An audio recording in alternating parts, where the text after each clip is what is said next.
요즘 참 단백질이 핫하죠. 젊은 사람들은 근육을 만드는 목적으로, 어르신들은 근육 감소를 막아주고 수명도 늘어난다고 해서 현대인이라면 누구에게나 단백질은 추천되고 있습니다. 하지만 이런 단백질을 가공된 파우더와 액상 형태로 매일 섭취하게 되면 우리 몸에서는 어떤 일이 일어날까요? 이 그림은 식사가 잘못됐습니다라는 책 2편에 나오는 그림입니다. 이 책은 마키타 젠지라는 일본의 유명한 당뇨병 전문의가 쓴 책인데요. 어느 날 환자의 소변에서 알부민 수치가 계속적으로 증가해서 무엇이 바뀌었는지 알아봤습니다. 그런데 대부분 헬스장에서 트레이너가 단백질 보충제를 권해서 섭취를 했다는 대답이 돌아왔습니다. 그래서 그것을 끊게 했더니 소변의 알부민 수치가 이렇게 다시 떨어지는 것을 볼 수 있습니다. 여기서 갑자기 궁금하실 거예요. 소변에서 알부민이 나오면 안 되는 건가? 여러분, 콩팥을 확대해서 보시면 주머니 같이 생긴 사구체가 있습니다.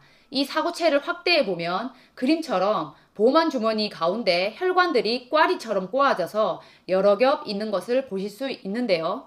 이 혈관에서 물, 포도당, 아미노산, 단백질이 대사된 요소 및 노폐물들이 여과되어서 빠져나가게 되어 있습니다. 그런데 단백질은 여기를 통과를 못합니다. 왜냐? 크기가 크기 때문이죠. 원래는 통과하면 안 되는 단백질이 단백질 보충제를 먹은 이후에는 이 사구체에서 걸러지지 못하고 왜 뚫고 나와서 소변으로 배출되는 걸까요? 그리고 왜 문제가 되는 걸까요?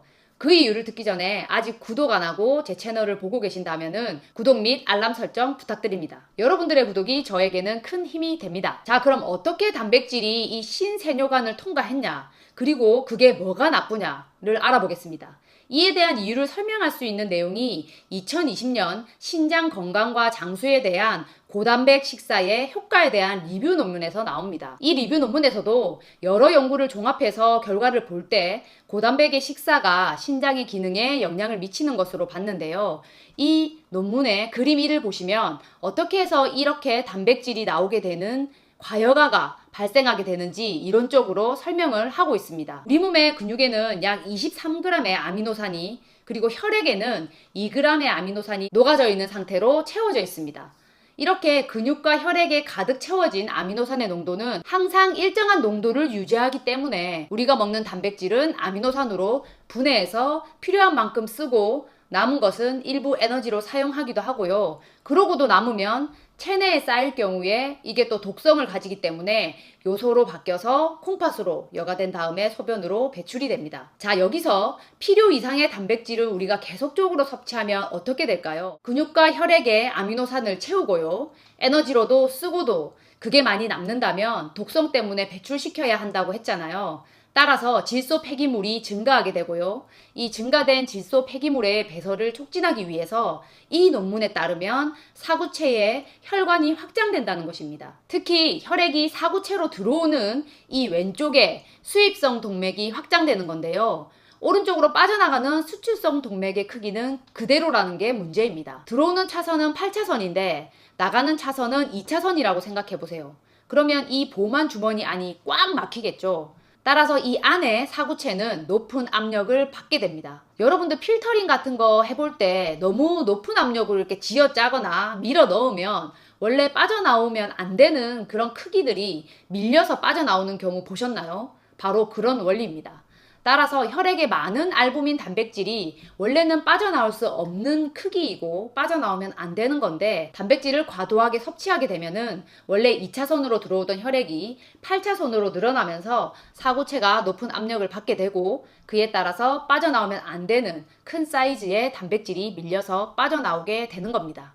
어떻게 보면 이 단백질 자체가 빠져나오는 것 그게 문제가 아니라 이건 그냥 사구체 내에서 압력이 높아졌다고 알려주는 신호라고 볼 수 있고요. 문제는 뭐냐? 단백질을 과하게 먹어서 이런 압력을 꾸준히 반복적으로 받는다면 이 압력을 느낀 사구체에 있는 그 M세포라는 것이 있는데요. 이 세포가 TGF-베타라는 염증성 매개물질을 분비하게 됩니다. 그럼 염증이 생기면서 이것이 반복될수록 콩팥이 굳어져가는 섬유화가 일어나게 됩니다. 결국 신장 구조가 손상되게 되고 그렇게 신장이 망가져 가는 것입니다. 그렇기 때문에 단백질을 보충제로 추가로 굳이 섭취하지 마시라. 그리고 갑자기 많은 양을 먹지 말라고 말씀드리는 겁니다. 여기에 더해서 소변 중에 질소가 배출될 때 칼슘 배출 증가를 동반하기 때문에 한 번에 높은 농도의 질소를 처리하게 된다면 칼슘 역시도 그 배출이 훨씬 심해지고요. 이것 때문에 심결석이나 골다공증 위험도 높아질 수 있습니다.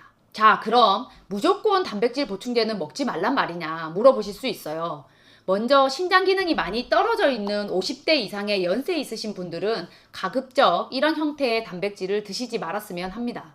이유는 50대의 약 10%, 70세를 넘으면 약 30%의 사람들이 만성 신장병 상태라고 하는데요. 그런데 대부분은 자신의 신장이 나빠졌다는 사실을 깨닫지 못한다고 합니다.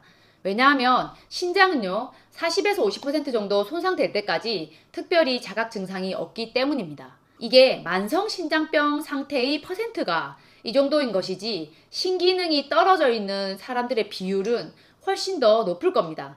따라서 50대 이상부터는 가루 형태나 액상 형태, 가공된 형태의 어떤 단백질은 되도록 안 드셨으면 좋겠습니다. 또한 나이대를 떠나서 여러 가지 약물을 평소에 복용하고 있다거나 만성질환으로 신장이 좀 걱정되시는 분들은 역시 이러한 형태의 단백질을 추천드리지 않습니다. 만약 꼭 드시고 싶다면 정기적으로 병원을 방문하셔서 요 알부민 수치를 모니터링 해가면서 드시면 좋을 것 같습니다. 그러면 젊은 사람들은 괜찮냐? 젊은 사람들은 일단 신장 기능이 받쳐주기 때문에 바로 위험하진 않습니다. 사고체 압력이 올라가도 어느 정도 견딜 수 있다는 말이죠. 그래서 단백질이 빠져나오지 않게 촘촘하게 그 압력을 견디면서 걸러줍니다. 하지만 고용량으로 순간적으로 흡수가 잘 되는 그런 가루 형태와 액상 형태의 단백질을 계속해서 먹어준다면 앞서 설명드린 사고체 압력 올라가는 형상은 젊은 사람이라고 안 생기는 것은 아니거든요. 그렇기 때문에 그런 압력을 계속적으로 받는다면은 연세 있으신 분들에 비해서 느리게 나빠지는 것 뿐이라고 생각하시면 되겠습니다. 그래서 젊더라도 운동선수 할 거 아니면 굳이 따로 단백질을 보충제 형태로 챙겨 드실 필요는 없다고 생각하고요. 2020 한국인 영양소 섭취 기준을 보면요. 우리나라 인구 분포에서 단백질 섭취량이 부족한 연령대는 75세 이상밖에 없습니다. 즉, 그 이하의 연령에서는 단백질이 결코 부족하지 않다고 보고요. 권장량보다 다들 많이 드시고 있기 때문에 근육을 형성하기에는 이 정도도 충분하다고 생각합니다. 그렇기 때문에 운동선수 할까 아니면 신장에 굳이 이렇게 부하를 주면서까지 먹을 필요가 있나 저는 그렇게 생각합니다. 매일 섭취하거나 너무 잦은 섭취, 꾸준한 섭취는 하지 말자는 게 저의 의견이고요. 운동 모임을 한 달에 한 번 나갔는데 누가 단백질 음료를 사와서 준다. 그럴 때 가끔 먹는 건 괜찮다고 생각합니다. 그리고 요즘 식사에 너무 단백질이 없는 라면만 먹는다거나 빵으로 때우셨다면 그럴 때 가끔 보충용으로 사용하는 것은 괜찮다고 생각합니다. 마지막으로 단백질을 식품으로 먹는 건 그럼 괜찮냐? 식품도 자료를 보면은 필요 이상으로 일단 과도하게 섭취하고 있다고 얘기를 드렸잖아요. 하지만 단백질 보충제보다는 이게 천천히 소화되고 흡수되기 때문에 신장에 무리는 좀 덜 갈 수 있습니다. 그래서 만약에 내가 단백질을 섭취할 때 고기로 드신다고 하면은 내가 먹는 고기 양의 4분의 1이 단백질이라고 생각하면 계산하기가 쉽거든요. 보통 60kg 체중을 가진 사람을 기준으로 할 때 kg당 0.8을 곱해서 단백질을 약 50g 정도로 추천하고요. 이것을 고기 양으로 따지면 200g이거든요. 그거를 하루에 나눠서 먹으면 됩니다. 운동하는 사람은 보통 체중 1kg당 1g을 추천하는데요. 그러면 60g 먹으면 되니까 고기로는 240g입니다. 식품으로 드시더라도 한 번에 몰아서 드시지는 마시고요. 가능하면 여러 번 나눠 드시는 것을 권해드립니다. 헬스로 무게 치면서 근육 만드시는 분들이 단백질 한 번 먹을 때 충분히 먹어야 한다고 말을 합니다.